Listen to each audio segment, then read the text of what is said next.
Hello dear student, once again myself KM Jha, lecturer VPMP Polytechnic Gandhinagar.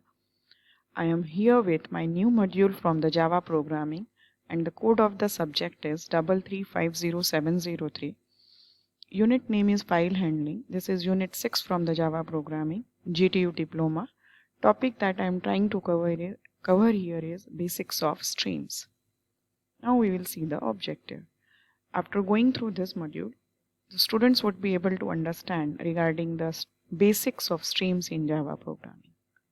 So why there is a requirement of stream and file handling in Java programming, that we will see here. So the subtopic is here 6.1 and that we will see through the new slide. Now I am going through this. This is unit 6. You can see here this is file handling from the Java programming. Okay, so we will start now.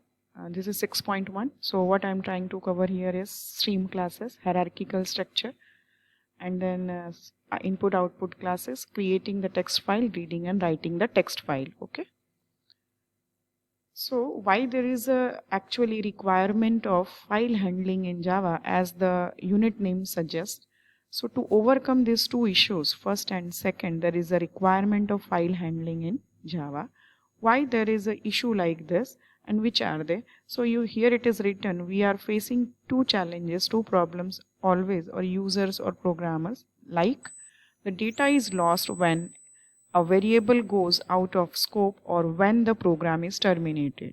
The storage is temporary. It means that once the program is closed, once the program is over, you are not over there, next day you are not going to get that data, as it is a temporary data. It is applicable for variable as well as it is applicable for array also, as array is also behaving like a variable only. So that in one sentence you just understand the data is temporary over here. Okay, so it is difficult to handle large volumes of data. In variable you can store a small amount of data. So as far as big programs are concerned, so it becomes very difficult to handle the large volumes or big amount of data by using the variables as well as arrays. So to overcome these two issues, two problems, by storing data, how we can overcome that? We are storing that data, large volumes of data or variables or arrays data, we are trying to store that into secondary storage devices. Secondary storage devices like hard disk, and after once it is stored over there, it becomes permanent or persistent data. Here the word that we are using, that is persistent, it means permanent data, and that's why there is a concept of file has been introduced over here in Java programming. So a file, it is a collection of related records. You all are knowing that. Placed area on the disk, a record is composed of several fields. Field is a group of character. You all are knowing that, as it is all part from the database programming. So process of reading and writing objects is called serialization. Here when we are talking about file handling, here the data is reading and writing in the serial order, synchronized and in a proper order. They are reading and writing by two ways, by using bytes as well as character, that you can see here. Okay, reading and the writing of process is happened here by using two ways, that is bytes or character. So there is a concept of stream here. Why there is a concept of stream? In file processing, as I said, the input and output comes in the form of stream, that is sequence of characters or sequence of bytes. Stream, it means one by one in a sequence order in a proper way. So in file processing, input stream, that is input refers to the flow of data into a program, and output means the flow of data out of a program. So input goes into the program and whatever comes from the program, that is output. Okay, and the standard input device is keyboard. We all are knowing that. And the standard output device is your display, that is screen. Input and output share certain common characteristics like unidirectional movement of data. It means the data, as I said, serialization of data is going on here in file handling. The input as well as out is, input goes in the serial order and output comes from the program in the serial order. So this is one of the common characteristic that they are sharing, and movement of the data is unidirectional. treating data as a sequence of bytes or character. And here the data, when I usually take the term data, it means I'm talking about bytes or characters. Okay. Here you can see this is the diagram of stream. Stream classes, it is divided into two parts, input stream as well as output stream. When we are talking about input stream class, it means it reads data from the source file and sends to the program. That is, it extracts or fetches the data from the source program and sends it to the program. And output, that is, it takes data from the program. It takes data from the program and sends to the destination file. Here you can see here whatever I said, this is the diagram from that. You please follow the direction of an arrow. Here the data sends from the data is extracts from the source file into the program. And here you can see the data again extracts from the program to the destination file. We are writing the data that is in the form of character or bytes into the destination file. This is input stream and this is output stream. Here we are reading the data into program. Here we are writing the data from program to a destination file. Okay.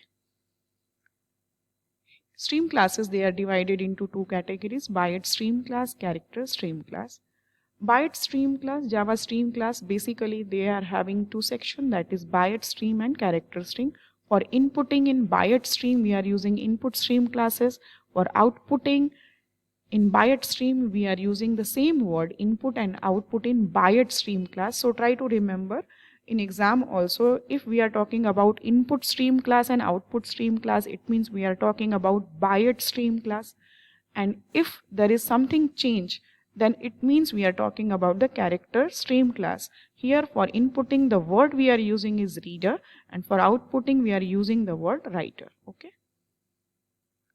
So again, byte stream class, it is divided into two parts, that is input stream class and output stream class. Input stream class that are used to read 8-bit bytes include superclass known as input stream and a number of subclasses for supporting various input related functions. It means for inputting the data from the source file into the program, and we are transferring that data in the form of bytes or characters. So here we are transferring in the form of bytes, as we are talking about the byte stream classes. So the data is going in the form of byte. This is 1 byte. If it is 8-bit, then it becomes 1 byte. Include the superclasses. Superclass that we are using here, that is parent class, is input stream, and to help this parent class, there are number of subclasses for supporting this input stream class, and this you can see here: file input stream class, string buffer input stream class, and so on. This yellow one is an abstract class. Okay. So this is all subclasses which supports the superclass input stream class for inputting the data into file, into the program. We are inputting the data from we are extracting the data from the source file into the program. So this is the hierarchical structure or diagram of a input stream class. Similarly, you will get, and these are the methods which we are using, and these are predefined method which is available along with your compiler. So this is methods that we are using for inputting the data into program. And then for output stream class, this is the diagram that we are using. These are subclasses which supports the output stream class for outputting the data. For how we are outputting the data from the program to the destination file. So these are file output stream, byte array output stream. This is again abstract class. These all are subclasses which helps the superclass output stream class for displaying the data into the destination file. This is about output stream class. Similarly, these are methods available for doing this. Now about the character stream class, it is having the same characteristic like your byte stream class. Here the input is known as reader in stream class and the output is known as writer stream class. These are subclasses that we are using to the superclass reader reader stream class. Okay, and these are the subclasses that we are actually using to support the writer class. Okay, so this is somehow same. Here we are using the concept of characters, and there we were using the concept of bytes. Okay, so that's all for now. I hope it is useful to all of you, and try to give me your feedback if it is really helpful to you. Try to go with this, and if there is any difficulty over here in this session, try to reply me. Thank you again, and keep visiting the website or the site for the next consecutive videos. Thank you again.